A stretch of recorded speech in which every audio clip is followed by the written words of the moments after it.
We love you. We miss you dearly. And we wish that you were still here with us. But we know you're going to a better place. Rest in peace, Petey. A community comes together to mourn the tragic loss of a senior basketball player. That story in just a sec. 10 o'clock news starts now. WCBI News at 10 starts now.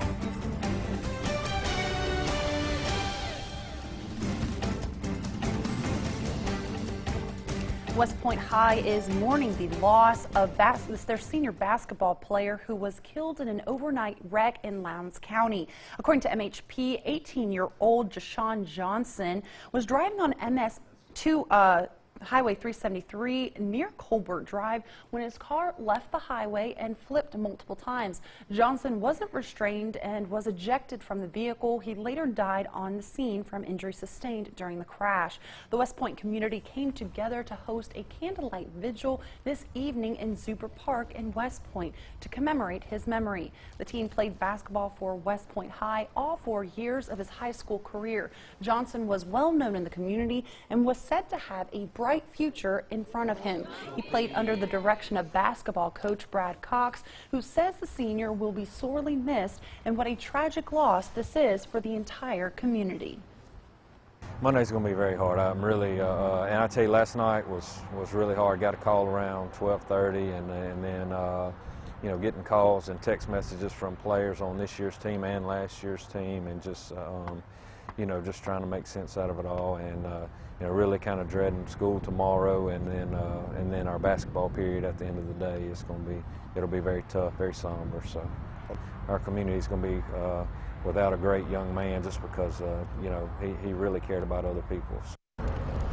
An estimated crowd of 500 teachers, students, and parents alike showed up for this evening's vigil. The funeral date has not been set yet, but Johnson's father says they plan to host the service at West Point High. Residents in both Prentiss County and Tishomingo County are still recovering from the damaging winds and storms that passed through Saturday evening. Some houses lost roofing, others were damaged by trees, and some mobile homes were even moved off of their platforms. Luckily, there were no reported injuries, but a handful of people lost valuable belongings in the wake of the storm. And speaking of weather, joining us now for our first look is meteorologist Jacob Dickey. Jacob, how can you say the storms have been shaping up more or less? You know, the storms this weekend were really spring-like. And then what are you wearing? We got the winter-like today, and so we had to pull out those winter jackets. It was so cold. Maybe it wasn't quite that cold, but we had a weekend where we went from summer to spring to winter. He just pops up on screen in a full-on parka. I mean, it was chilly. Let's go ahead and check out those storm reports that we had with those spring-like storms. We had those main reports were up in Prentiss and Tishomingo counties there with those tornado reports. And we got our survey data back today from the National Weather Service. There was one tornado, an EF1 confirmed in Prentiss County, went for 6 miles and did some damage to some homes and businesses in that area, as well as some trees and power lines. They're still surveying in Tishomingo County. We don't have any official information out of there, but we do know there was damage in the Belmont area. And then right across the border in Franklin County, we had an EF0 that touched down in the state line. That damaged a church and headed on its way towards Jordan Mills for another 6 miles. Now, we also had the hail with those spring storms. That was from Chris Brigman in News Site. That was the size of baseball. Here's some trees in the area that were twisted by those tornadoes that went on through the area. We also had meteorologist Alex Puckett up there. He caught this house with roof damage near Belmont, and again, we're waiting to see if that was tornado damage or not. After the storms then, we had a nice, beautiful spring rainbow come on in, and then today, Theo, he was out there at the Riverwalk wondering, why is it so cold? And we were too. Now, it's really chilly out there now still. We're looking at 53, and we're going to drop temperatures down even a few more degrees tonight. It'll be quite cold out there. Coming up, we'll talk about when we're going to warm up, as well as our next look at some spring storms. Well, speaking of the destruction that tornadoes can cause, for around 80 years, the Still Valley Missionary Baptist Church has been a part of the Louisville community. The building was destroyed from the 2014 tornadoes, and today the church held a dedication to open their new facility. WCBI's Parker King joins us live in the studio to tell us more. Parker. Selena, the debris has been moved away, and this new church building for Still Valley stands in Louisville. City officials from around the area came in support of this dedication to open its doors for Sunday worship. A tornado that destroyed everything in its path 3 years ago. Steel Valley was devastated. Nothing left but the foundation. The citizens of Louisville have come together to erase the memories of that storm. And Sunday, they celebrated with the opening of the new Steel Valley Missionary Baptist Church facility. This house of prayer 3 years ago was totally wiped away by a tornado. And we are here today just to give God thanks for allowing us to get back to this point where we can worship back here on this hill. And it wasn't just members of the church. City officials as well as members of other congregations came together to show their love and support, both when the tornado hit and when the new building was opened. Steel Valley is a vital part of the community. There are several communities within this town, but this community was hit hard when the tornado came through. This dedication is just another way of showing how a community can come together during difficult times and come out on top. Louisville is a close-knit community from the mayor, the supervisors, all the women and all the men here. They all work together and concerned about one another. In Louisville, Parker King, WCBI News. The dedication included musical performances, scriptural readings, and, of course, an expression of thanks. Selena, back to you. All right, thank you for that story. Parker King here in the studio. Well, 50 high school juniors and seniors from 17 counties in North Mississippi are getting involved and learning the importance of helping others. These high school students are a part of the Northeast Mississippi Youth Foundation. They're sponsored by Tupelo's Create Foundation. The North Mississippi Youth Foundation was started to teach teens philanthropy work. Today, the students held a press conference where they awarded 7 area nonprofits $500 grants. The grants were made possible by donations that the teens spent the last school year raising. Although just short of their $5,000 goal, the more than $4,000 they raised is a record amount. A lot of the charities that we're giving the money to don't really get outside money from any place else, so this money is going to go and further whatever their mission is. Well, this really gives us a chance to open up, and in the future we can do things like this, and it's really the gateway, so it's not something that we have to jump into later in our lives. It's we have experience in it and we can actually accomplish things instead of having to piddle around and learn how to do it. Students in the North Mississippi Youth Foundation are recommended by their guidance counselors and by their peers who served last year in the program. Well, environmental supporters marked Earth Day with what they called the March for Science. It was built as nonpartisan but carried a political message. Thousands gathered on the National Mall in Washington for a rally in support of science.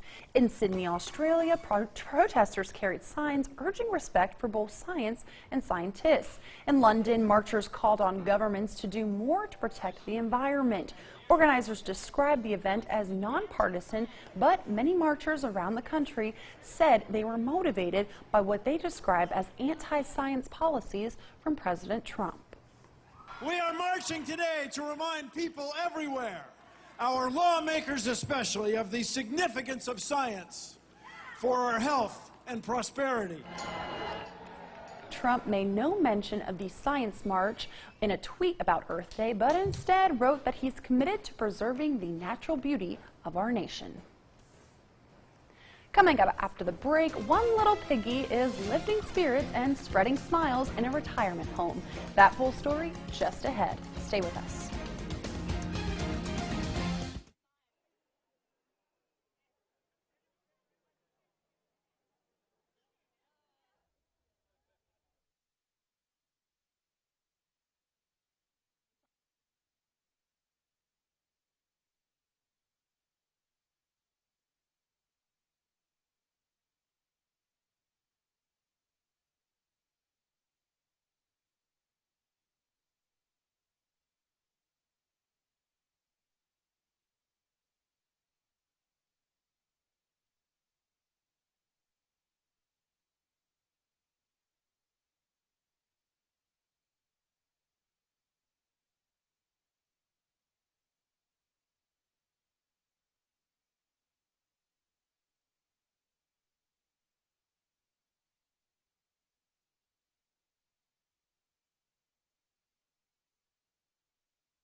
watching WCBI News at 10 with Selena Schaefer. Welcome back. We've all heard of service dogs, dogs that are trained to perform a specific task for anyone with a disability or simply provide comfort for individuals who deal with anxiety or stress. Well, a Sioux Falls, South Dakota woman got her pet certified to be a service animal, but not just for herself. People of all ages are going hog wild over Dolly. CBS's Don Jorgensen has the story. Welcome to the swine circus, where year-and-a-half-old Dolly, a miniature pig, is the star of the show. She occasionally stops by and performs tricks for the residents at Edgewood Prairie Crossings Assisted Living Center in Sioux Falls. Spin. Spin. Yeah, she is a bit of a ham. Not only does Dolly spin, she dances, she walks on a leash, and even gives kisses. Pigs are very intelligent animals, and it's kind of like training a dog, but they're not a dog at all, though, so you have to do your research and kind of learn how to work with a pig. Some of the residents here have worked with pigs, but Dolly is different. We've never been around pigs that small except when they were first born, and then the old mother wouldn't let you buy them at all. I think she's precious. So cute. I've never seen a baby pig. Never played with a baby pig before. I got her certified because we just started going around and meeting different people, and I saw how happy they were to see her and just excited. I was like, okay, we need to start visiting as many people as we can and just making their day. They also make Dolly's day. In fact, when they scratch her belly, she's in hog heaven. It's unusual. And I worked on a farm.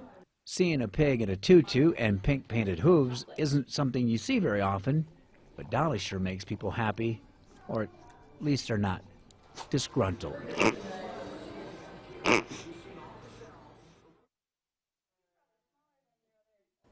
Oh, what a cute pig. Now you're stuck with me. Sorry, cold tonight. We're going to get down to 49, rather chilly. Coming up, we're going to talk about when we're going to warm up, as well as some thunderstorms, and when summer is coming back to our area. We'll be right back.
Your first alert weather forecast with meteorologist Jacob Dickey. Today was quite dreary out there. We could see on our sky cam those clouds held on all day long. Maybe snuck a peek of sunshine in here or there. But with that and the north winds, it kept things really cold here in northeast Mississippi, especially given since we've been in the 80s for the past couple of days before this weekend. We still have those clouds here moving in through our area in northeast Mississippi and west Alabama, and that's kept us in those upper 50s today, and we're still sitting at 53. Out in the Delta as well as into Arkansas and Louisiana, they were up into the 70s.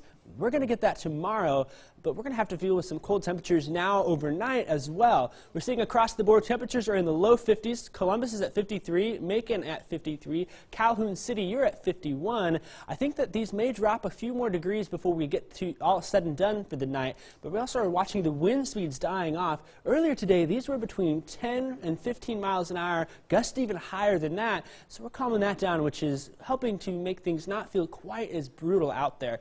I think the lows are going to be in the upper 40s and 50s across the area. Where you get the clouds to clear out, like along Interstate 55, we may drop a few more degrees, but if the clouds hang on, that'll act like a blanket and keep us just a few degrees warmer in areas along the state line. Here's our futurecast showing those clouds. By 3 a.m., we still are dealing with those in our area, but they'll clear out before sunset. We may have a few clouds in the morning, but I think they're going to clear out and give us a beautiful sunshine-filled day. We'll see a nice cobalt blue sky in the afternoon. That's going to help us warm up into those mid-70s by tomorrow. Tupelo will be at 74, 75 in Houston. Again, clouds to start the day, maybe one or two, but they'll clear out quickly. We maybe get to 76, 77 in some spots in the Golden Triangle. And West Alabama as well will be nice and warm as we get to tomorrow afternoon. We just got to deal with tonight.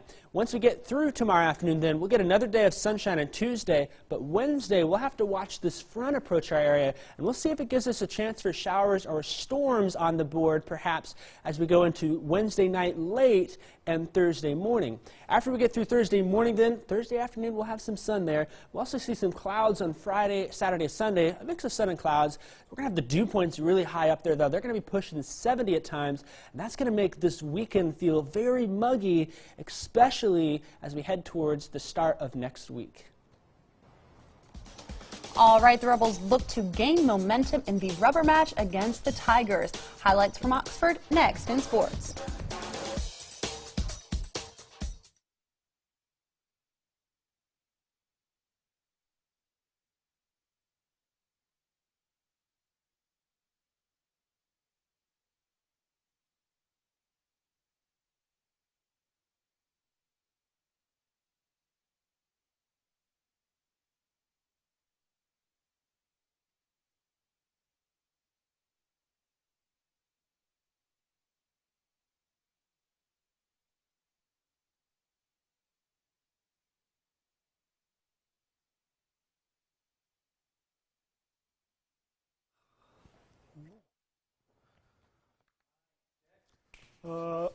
One, two, three, corn dogs, 4, 5, 6, baseball.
Here's WCDI Sports with Tom Ebel.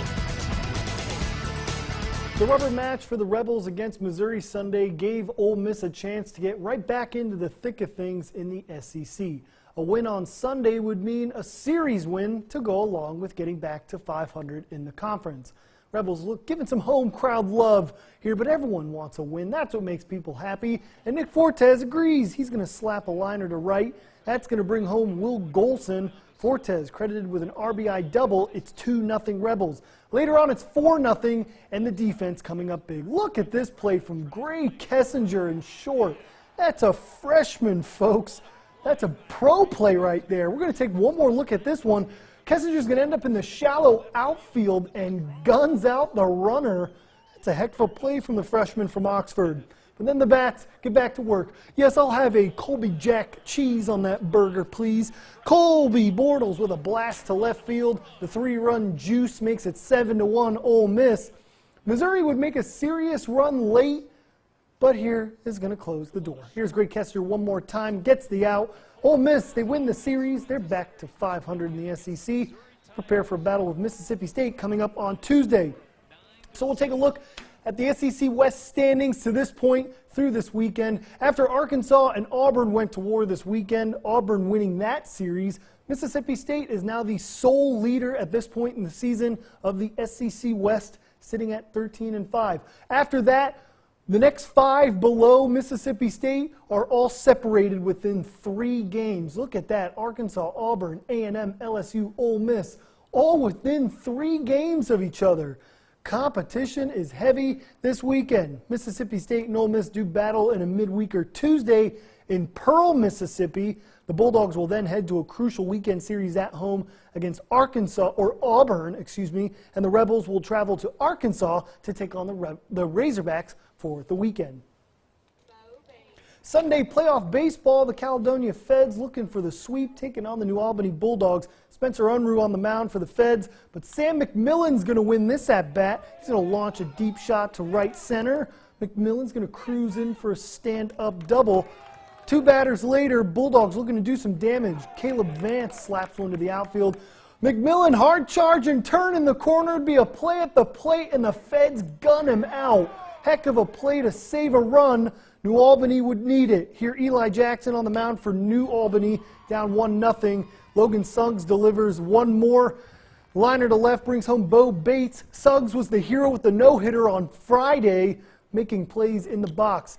The Feds would pile it on from there. Sawyer Brown, he's going to deliver, brings another man home. Tristan Gardner crosses home plate. Caledonia sweeps New Albany in 2 games. They get the win Sunday 10-0 in 5.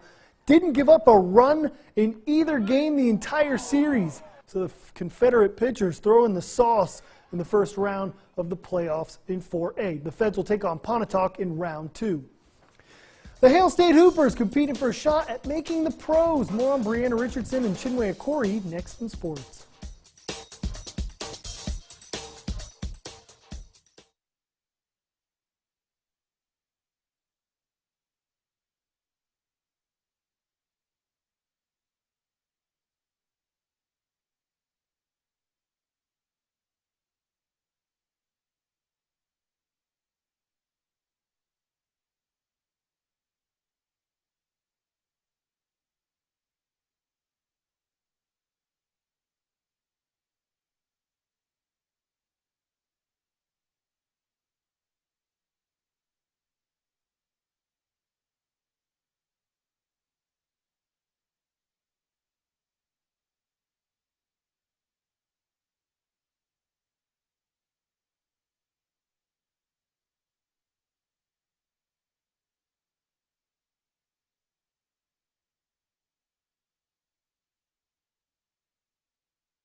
Welcome back and thanks for joining us. There's a historic 4 years for the senior class of Hale State Hoops. Coming off its national runner-up run this past season, 2 seniors are hoping their basketball careers won't end in Starkville.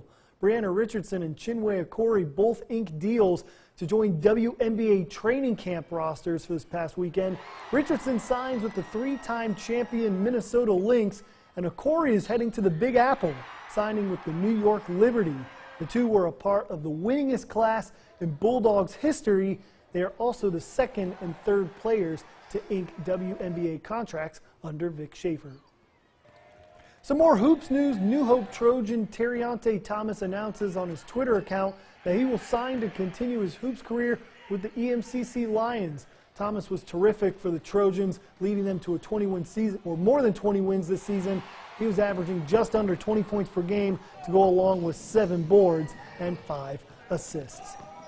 So let's recap. Let's talk some more hoops. NBA playoff picture. Death taxes and LeBron James winning every game in round 1. LeBron hasn't lost a round 1 game since 2012. So Cleveland sinks the series against Pacers. They win 106-102. LeBron putting up 33 and 10. Moving on, the Thunder in trouble here. Houston gets the W, 113-109. The Rockets now lead the series 3-1.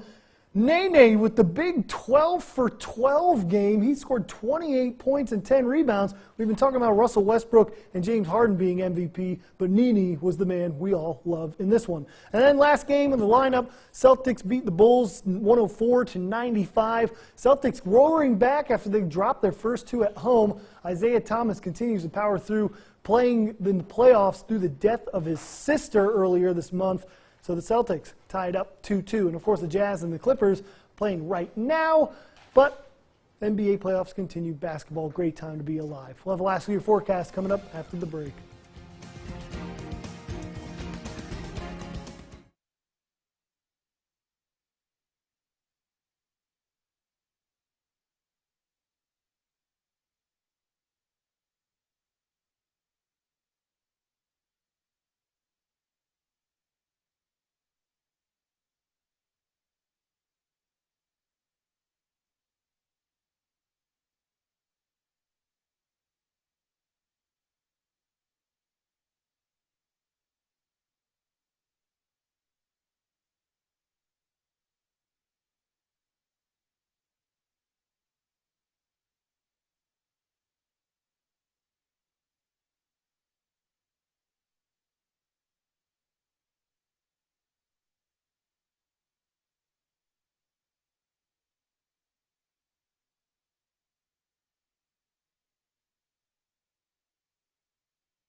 Going to get some warm air back. It's going to be the 70s on Monday to the 80s on Tuesday, and then we get a chance of storms Wednesday night and Thursday. Some pop-up storms like we see in the summertime, Friday, Saturday, Sunday.